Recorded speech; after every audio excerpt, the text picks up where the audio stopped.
1400 বছরের ইতিহাস দেখবেন, তাতারদের মোকাবেলা আমরা করেছিলাম। তাতারদের যে ভয়াবহ ফিতনা হয়েছিল, তাতাররা বাগদাদে আক্রমণ করেছে। ইসলামের শুধু না, পৃথিবীর প্রাচীন একটা নগরী বাগদাদ। কুরআনুল কারীমে মাদায়েনের কথা পাবেন। এগুলো পৃথিবীর হাজার হাজার হাজার হাজার বছর পূর্বের শহর। মুসলমানরা ইরাক বিজয় করার পর বাগদাদ মুসলমানদের অধীনে আসলো। বাগদাদ মুদাত আগে আগ্রাসনের সম্মুখীন হয়েছিল তাতারদের, মঙ্গলদের হাতে।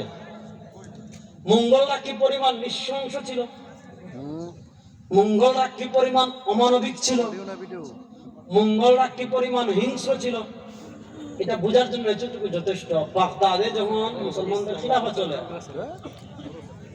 ওই সময় বাগদাদে এসে মঙ্গোলিয়ানদের, তাতারদের ঢেউ এমন ভাবে পড়েছে, পুরো বাগদাদকে তারা ধ্বংস করে দিয়েছে। বাগদাদের একটা ঘরও রাখে নাই, বাগদাদের একটা মানুষও রাখে নাই, বাগদাদের লাইব্রেরির একটা বইও রাখে নাই, সব ফেলে দিয়েছে, সব মানুষকে হত্যা করে ফেলেছে, সব বাড়িঘর সব ধ্বংস করে দিয়েছে।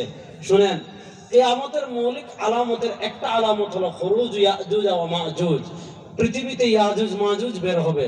ইয়াজুজ মাজুজকে আমেরিকা মোকাবেলা করতে পারবে না, ইয়াজুজ মাজুজকে রাশিয়া মোকাবেলা করতে পারবে না। ইন্না ইয়াজুজ ওয়া মাজুজ মুফসিদুনা ফিল আরদ।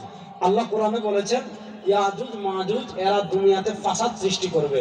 তারা সংখ্যা এত বেশি হবে, যেদিন তারা দেয়াল টপকে পৃথিবীতে প্রথম আসবে, পৃথিবীতে আসার পর প্রথম তাদের সামনে পড়বে সমুদ্র। সমুদ্রের পানি খেয়ে এমন ভাবে শেষ করে ফেলবে যে পরবর্তীতে যারা আসবে তারা মনে করবে এটা মরুভূমি, সমুদ্র এখানে কখনো ছিলই না, অর্থাৎ বালি বের হয়ে যাবে। তাহলে তাদের সংখ্যার পরিমাণ কত! অর্থাৎ পৃথিবীর কোন মনুষ্য সভ্যতা ইয়াজুজ মাজুজের মোকাবেলা করতে পারবে না। আপনার কাছে যত আধুনিক অস্ত্র থাকুক, যত অ্যাটম বোম থাকুক, যত ট্যাঙ্ক থাকুক, যত কিছু থাকুক, আপনি ইয়াজুজ মাজুজের মোকাবেলা করতে পারবেন। এরা ঢেউয়ের মতো আছড়ে পড়বে। পৃথিবীর এমন কোন বাঁধ নাই, সমুদ্র সৈকতে গিয়ে যেখানে ঢেউ আসে, সমুদ্রের ঢেউ আপনি সমুদ্রের মাঝে বাঁধ দিয়ে আটকে রাখবেন, এমন কোন শক্তি পৃথিবীতে নাই। তো ইয়াজুজ মাজুজকে মুসলমানরা একটা সময় পর্যন্ত মনে করেছিল যে এরা হলো, অর্থাৎ তাতারদের, মঙ্গলদের, মুসলমানরা একটা সময় পর্যন্ত মনে করেছিল যে এরা হলো ইয়াজুজ মাজুজ, এদেরকে কেউ মোকাবেলা করতে পারবে না।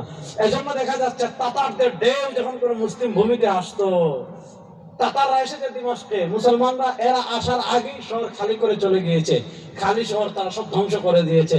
যে তাতারদেরকে পৃথিবীর মানুষ ইয়াজুজ মাজুজ মনে করত, যে তাতাররা পৃথিবীর আগ্রাসী শক্তি ছিল, যে তাতারদের সামনে পৃথিবীর কেউ দাঁড়াতে পারে নাই, সেই তাতারদেরকে মুসলমানরা পরাজিত করেছে কি করে নাই? আইনে জালালের যুদ্ধ করেছে। যে মুসলমানরা তাতারদেরকে পরাজিত করতে পেরেছে, যে মুসলমান 313 কুফফারদের, কুরাইশদের মেরুদণ্ড ভেঙে দিয়েছিল, যে মুসলমান মুতার যুদ্ধে রোমানদের কোমরকে ভেঙে দিয়েছিল, যে মুসলমান ইয়ারমুকে দাঁড়িয়ে গিয়েছিল, যে মুসলমান কাদসিয়া বিজয় লাভ করেছে, যে মুসলমান স্পেনে বিজয় লাভ করেছে, যে মুসলমান